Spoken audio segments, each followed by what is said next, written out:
ધોરણ 6 વિષય સંસ્કૃત। વિદ્યાર્થી મિત્રો, આપણે સંસ્કૃતમાં આપણું જે 5મો પાઠ છે હસ્તી હસ્તી હસ્તી એ આપણે સમજી લીધું। ઓકે, અને તમને નોટમાં લખવા માટે આપ્યું હતું। હવે જુઓ, હસ્તી હસ્તી હસ્તી એટલે કે હાથી હાથી હાથી। હવે જે આ હાથી છે, બરાબર છે, એ હાથી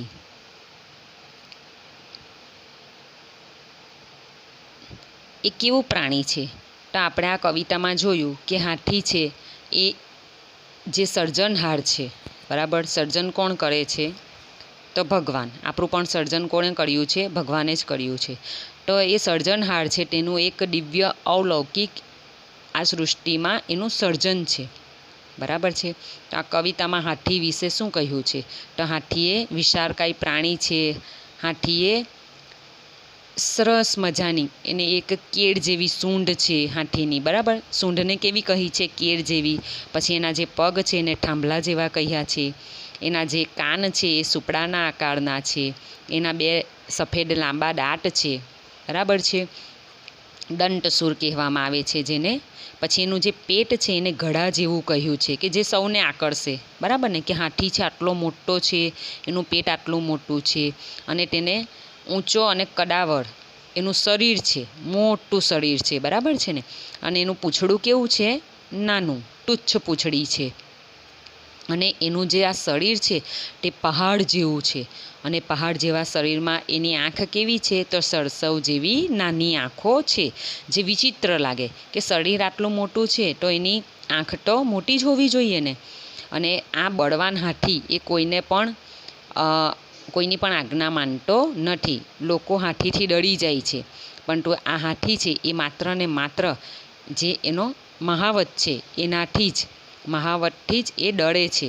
અને મહાવતના જે નાનકડો અંકુશ છે, અંકુશ રાખી શકે છે, તો એ હાથી બધી આજ્ઞા માની લે છે। કોની આજ્ઞા માને?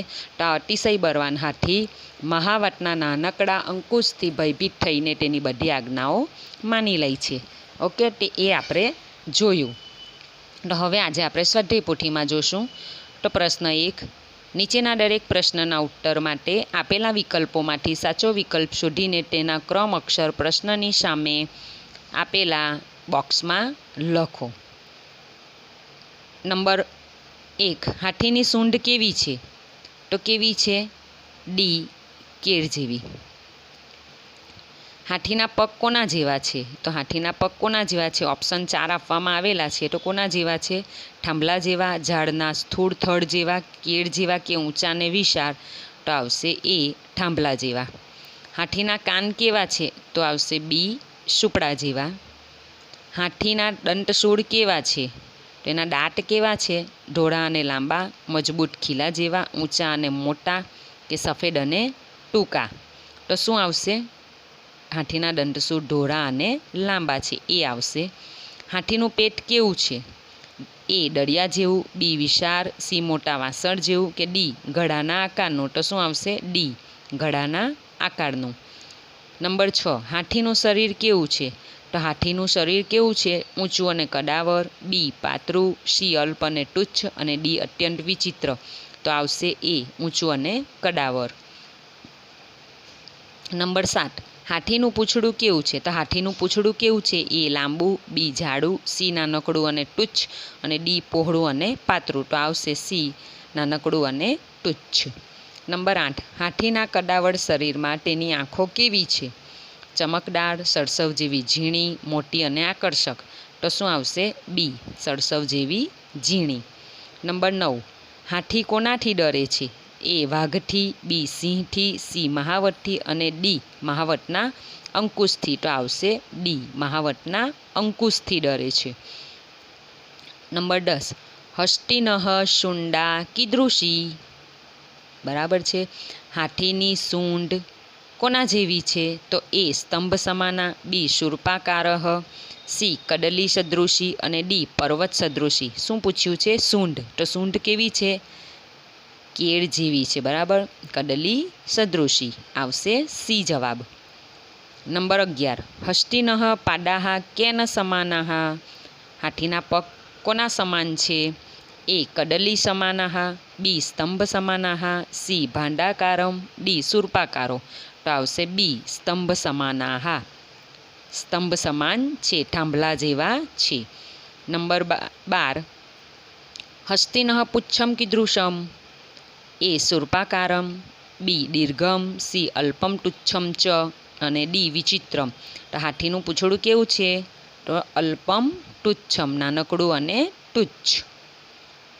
તો જવાબ આવશે સી અલ્પમ તુચ્છમ ચ. નંબર 13, હસ્તિનઃ વિશાલે દેહે તસ્ય નેત્રે કીદૃશે? એ પ્રકાશિત, બી સસર્પ સન્નિભ, સી દીર્ઘો અને ડી કશરકો. ઓકે, તો હાથીના વિશાળ શરીર માટેના તેની આંખ કેવી છે? તો આવશે બી સસર્પ સન્નિભ, સરસવ જેવી કહ્યું છે ને, એની આંખ કેવી છે? તો સરસવ જેવી. નંબર 14, હસ્તી કસ્માત ભીતઃ? હાથી શેનાથી ડરે છે? એ વ્યાઘ્રાત, બી સિંહાત, સી મહાવતા, ડી મહાવતઃ અંકુશમાત્રાત. તો આવશે ડી. બરાબર છે. હવે આ એના આન્સર આ પ્રમાણે તમારે લખવાના છે. D A B A D A C B D C B C B D. એ પ્રમાણે જે બોક્સ છે એ બોક્સમાં તમારે આ પ્રમાણે જે ક્રમ અક્ષર આવે છે આમાં લખવાના છે. અહીં મેં ટીક કર્યા છે. હવે નંબર 15 જોશું. ઉડરમ શબ્દનો ગુજરાતી અર્થ ખાલી જગ્યા થાય છે. ઉડરમ એટલે શું થશે? એ હાથી, બી ઉંદર, સી પેટ અને ડી સૂંઢ. તો શું આવશે? સી પેટ આવશે. આ રીતે ખાલી જગ્યામાં જવાબ પણ લખવાનો છે.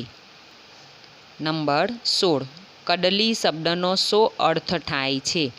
કડલી, એ કેટલી, બી કડ, સી કળશી અને ડી કેર. તો શું આવશે? ડી કેર આવશે.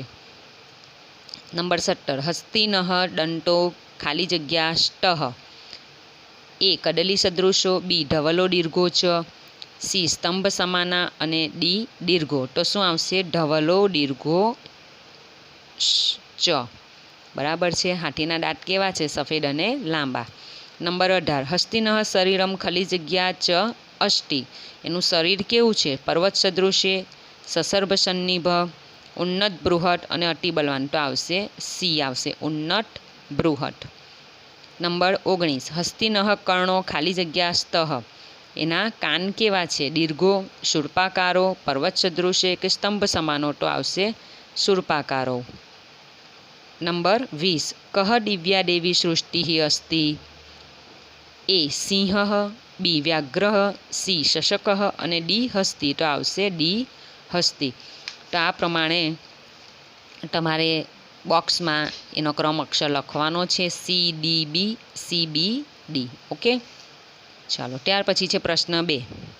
નીચે આપેલા સંસ્કૃત શબ્દોના સાચા અર્થ તેની સામે આપેલા વિકલ્પોમાંથી શોધીને લખો. હવે આપણને આ પ્રમાણે એના 2 વિકલ્પ આપવામાં આવેલા છે. સાચો જે અર્થ છે એ આપણે અહીં લખવાનો છે. તો સુંડા એટલે આવશે સૂંઢ, હસ્તી એટલે હાથી, કડલી એટલે કેર, ઉડરમ એટલે પેટ, ઢવલહ એટલે સફેદ અને ભાંડહ એટલે ગળો. તો આ પ્રમાણે લખવાનું. પ્રશ્ન 3, નીચે આપેલા સંસ્કૃત શબ્દોના સાચા સમાનાર્થી શબ્દો શોધીને લખો. તો અહીં આપણે સંસ્કૃત શબ્દ આપવામાં આવેલા છે. બરાબર છે. અહીં ગુજરાતીમાં આપવામાં આવેલા હતા. હવે અહીં સંસ્કૃત શબ્દ છે એનો સમાનાર્થી શબ્દ શોધીને લખવાનો છે. તો હસ્તીને શું કહેવાશે? હાથીને બીજું શું કહેવાશે? તો ગજહ. બૃહત એટલે કે મહા. પાડહ એટલે ચરણહ. નેત્રે નેત્રમ અથવા બરાબર નેત્રે અથવા નેત્રમ તો શું કહેવાશે? લોચનમ કે નાસિકમ? તો આવશે લોચનમ. દંતઃ એટલે રડનહ કે ભાલહ? તો આવશે ભાલહ. પ્રશ્ન નંબર 4, નીચે આપેલા ગુજરાતી શબ્દોના સંસ્કૃત શબ્દ પાઠને આધારે લખો. ચાલો. તો લમણું તો શું થશે? ગાત્ર. કેળના જેવી તો કડલી સદૃશી. સરસવ તો સસર્પ. ઉન્નત એટલે ઉન્નત આવશે આ પ્રમાણે. સ્તંભ એટલે સ્તંભ આવશે. બરાબર છે. એ 2 ટપકા આવશે. અને સર્જન એટલે શું થશે? સૃષ્ટિ. ઓકે, ચાલો હવે પ્રશ્ન 5, નીચેના વિધાનોમાંથી સાચા વિધાનો સામે ખરાની અને ખોટા વિધાનો સામે ખોટાની નિશાની કરો. આ પ્રમાણે બોક્સ આપવામાં આવેલા છે. ચાલો, હસ્તિનઃ કર્ણો દીર્ઘોષ્ટઃ, તો શું આવશે? ખોટું આવશે. હાથીના કાન લાંબા છે, તો શું આવશે? ખોટું, કારણ કે શું હતું? એના દાંત લાંબા છે. બીજું ખોટું આવશે. અહીં ખોટાની નિશાની, એટલે આ પ્રમાણે ખોટું. નંબર 2, હસ્તિનઃ દંતો શૂર્પાકારો સ્ટઃ, એના દાંત છે સુપડાના આકારના છે, તો આવશે ખોટું. ત્રીજું, હસ્તિનઃ શુંડા કદલી સમાના અસ્તિ, એની સૂંઢ કેળ જેવી છે, સાચું. ચોથું, હસ્તિનઃ ઉદરમ ઉન્નત અષ્ટિ, હવે હાથીનું પેટ છે એ ઊંચું નથી, પણ હાથીનું પેટ તો ઘડા જેવું છે, અહીં ઉદરમ કહ્યું છે, બરાબર છે, તો શું આવશે? ખોટું. પહેલાં આપણે આ વાંચવાનું વ્યવસ્થિત, પછી એના ખરા ખોટા જવાબ લખવાના. નંબર 5, હસ્તિનઃ પુચ્છમ અલ્પમ તુચ્છમ ચ, તો સાચું આવશે. હાથીનું પૂંછડું નાનકડું અને તુચ્છ છે. નંબર 6, હસ્તિનઃ નેત્રે વિશાલે સ્તઃ, એના નેત્ર વિશાળ છે, મોટા છે તો નહીં. એની આંખ એ કેવી છે? સરસવ જેવી છે, નાનકડી, તો આવશે ખોટું, ખોટું, ખરું, ખોટું, ખરું અને ખોટું. આ પ્રમાણે બોક્સમાં લખવાનું રહેશે.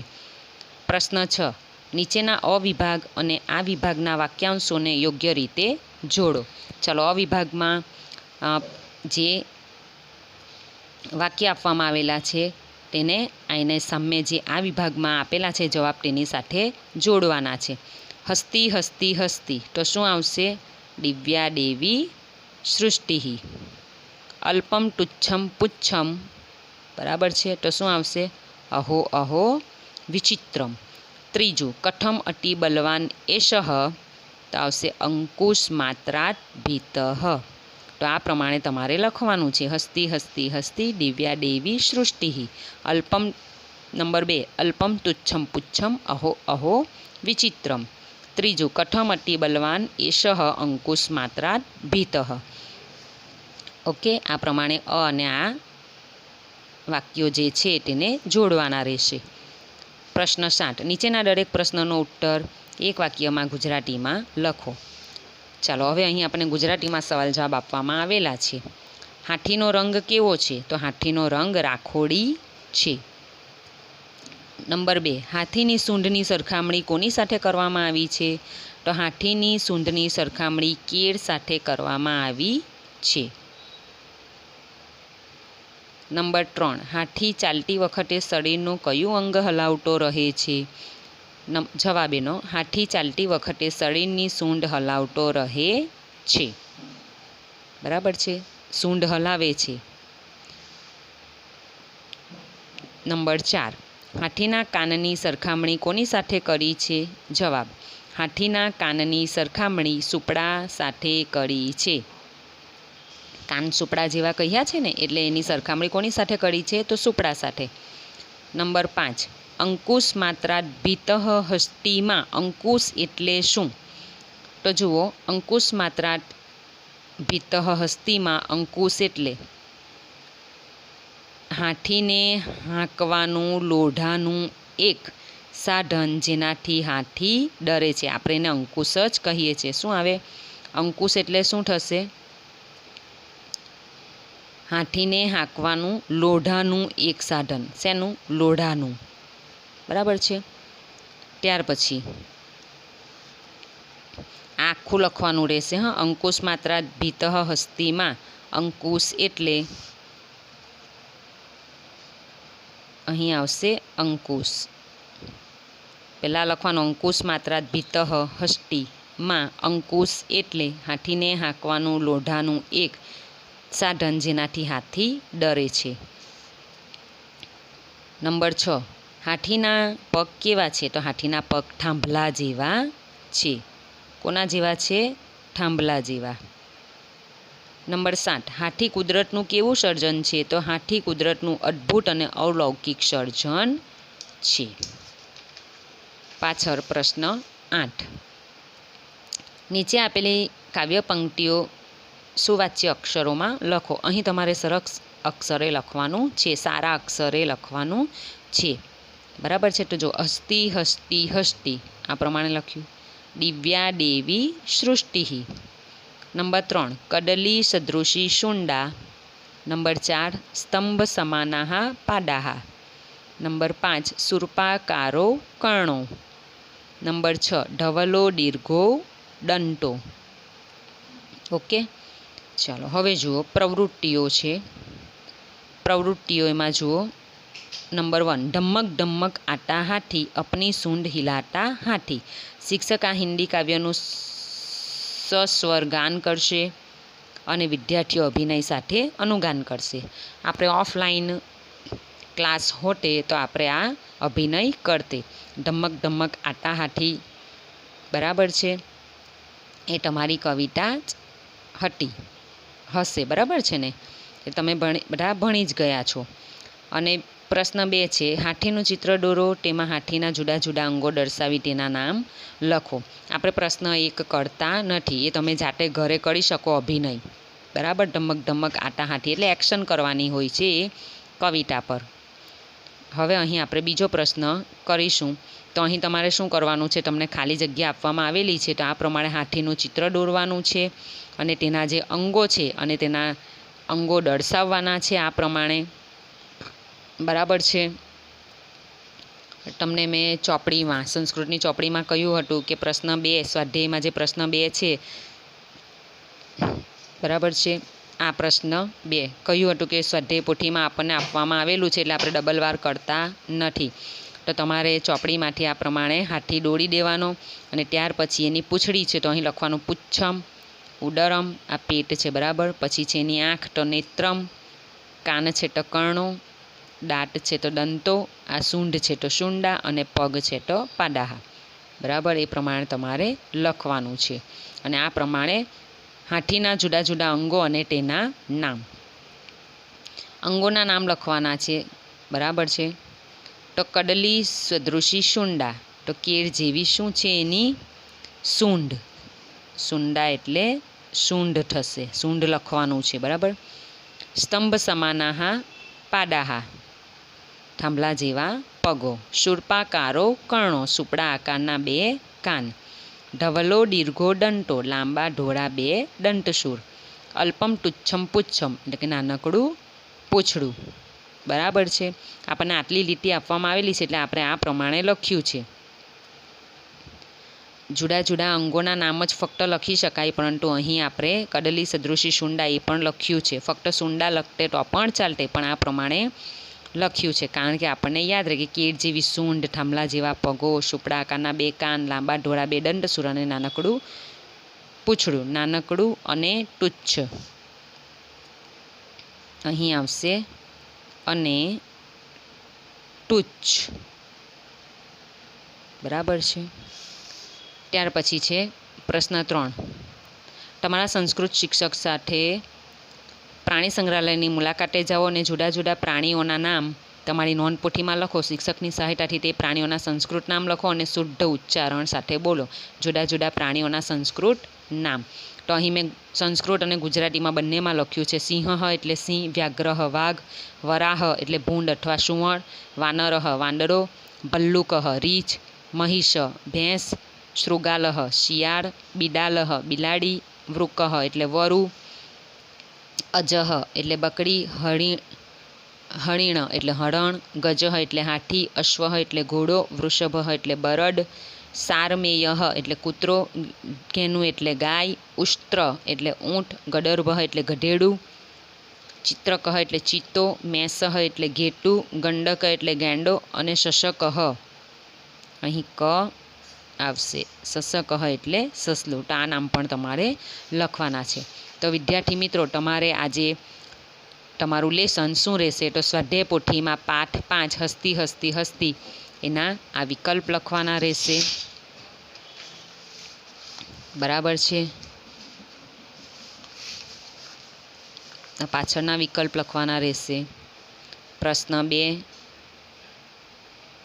3, 4. પ્રશ્ન 5ના ખરા ખોટા. પ્રશ્ન 6ના જોડકા. પ્રશ્ન 7 સવાલ જવાબ. પ્રશ્ન 8 સુવાક્ય અક્ષરોમાં લખવાનું છે અને પ્રવૃત્તિમાં હાથીનું ચિત્ર દોરીએના અંગો દર્શાવવાના છે અને આ પ્રમાણે લખવાનું છે. અને પ્રશ્ન 3 તેમાં અલગ અલગ પ્રાણીઓના સંસ્કૃતમાં નામ અને એનું ગુજરાતીમાં ભાષાંતર. બરાબર, આ પ્રમાણે તમારે લખવાનું રહેશે. આવતા પીરિયડમાં આપણે આગળ જોઈશું. Thank you.